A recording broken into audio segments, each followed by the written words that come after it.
నమస్తే, ఓహై కుకింగ్కి స్వాగతం. ఈరోజు షీరాని కొద్దిగా భిన్నంగా చేసి చూపిస్తున్నాను. అదే క్యారమెల్ షీరా.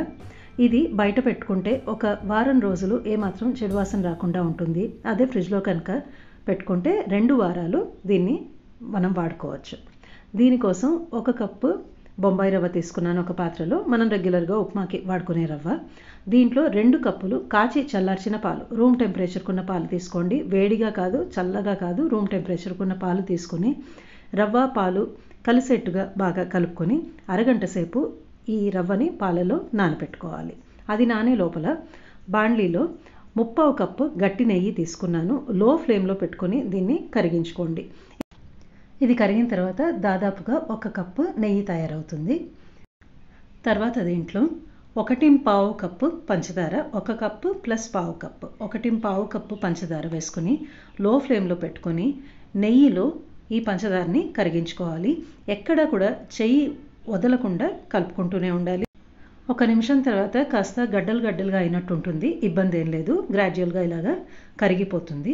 అలాగే తిప్పుకుంటూ ఉంటే లో ఫ్లేమ్లో పెట్టుకొని ఇలాగా పూర్తిగా కరిగిపోయి కాస్త బ్రౌన్ కలర్ వచ్చినట్టు అనిపిస్తుంది. ఇక్కడ ఇంకా స్టవ్ ఆఫ్ చేసేసి నెక్స్ట్ స్టెప్ చూద్దాము. ఇది అరగంట దాటిన తర్వాత మీకు రవ్వ చూపిస్తున్నాను. పూర్తిగా పాలలో నానిన రవ్వ. ఇదంతా ఒకసారి బాగా కలిపేసుకొని ఇప్పుడు మనం కరిగి పెట్టుకున్న పంచదార ఏదైతే ఉందో, పంచదార నెయ్యి మిశ్రమం దాంట్లో కొద్దిగా వేసుకుంటూ, ఎందుకంటే ఒకటేసారి వేసేస్తే బాగా చిందుతుంది. 2 చాలా వేడివేడిగా ఉన్నాయి. కొంచెం జాగ్రత్తగా ఉండాలి దీంట్లో పోసుకునేటప్పుడు. కొంచెంగా మొత్తం కలుపుకుంటూ వేసుకోండి, లేదంటే పాలు ఒకటి వచ్చేస్తుంది, రవ్వ ఉండిపోతుంది పాత్రలో. మొత్తం వేసుకుని మొత్తం బాగా ఇప్పుడు స్టవ్ ఆన్ చేసుకుని మొత్తం లో ఫ్లేమ్లో పెట్టుకొని అంతా తిప్పుకోవాలి. మనకి ఆ నెయ్యి గ్రాడ్యువల్గా అబ్జార్బ్ అయిపోతుంది. ఫస్ట్లో కొంచెం నెయ్యి పైకి తేలినట్టు ఉంటుంది, తర్వాత మొత్తం దాంట్లోకి పీల్చేసుకుంటుంది రవ్వ అంతా. ఇలాగ తిప్పుకుంటూ ఉండండి. ఇక్కడ కూడా ఎక్కడా కూడా వదలకూడదు, లేదంటే ముద్దలుగా అయిపోతుంది. ఇలాగ తిప్పుకుంటూ ఉంటే చూడండి ఇలాగ తయారవుతుంది. అక్కడక్కడ ఎక్కడన్నా రవ్వ 1-2 ముద్దలుగా ఉంటే కాస్త చిదిమేసుకోండి. మనకి సాధారణంగా ఏమీ ఇది గడ్డ కట్టదు, రవ్వ చక్కగా కలిసిపోయినట్టుగానే వస్తుంది. ఇలాగ పూర్తిగా కలుపుకున్న తర్వాత 1/2 టీ స్పూన్ యాలక్కాయ పొడి, మీకు ఏవైతే ఇష్టం ఉన్నాయో ఆ నట్స్ వేసుకోండి. నేను ఇక్కడ కొన్ని జీడిపప్పు ముక్కలు వేసుకున్నాను.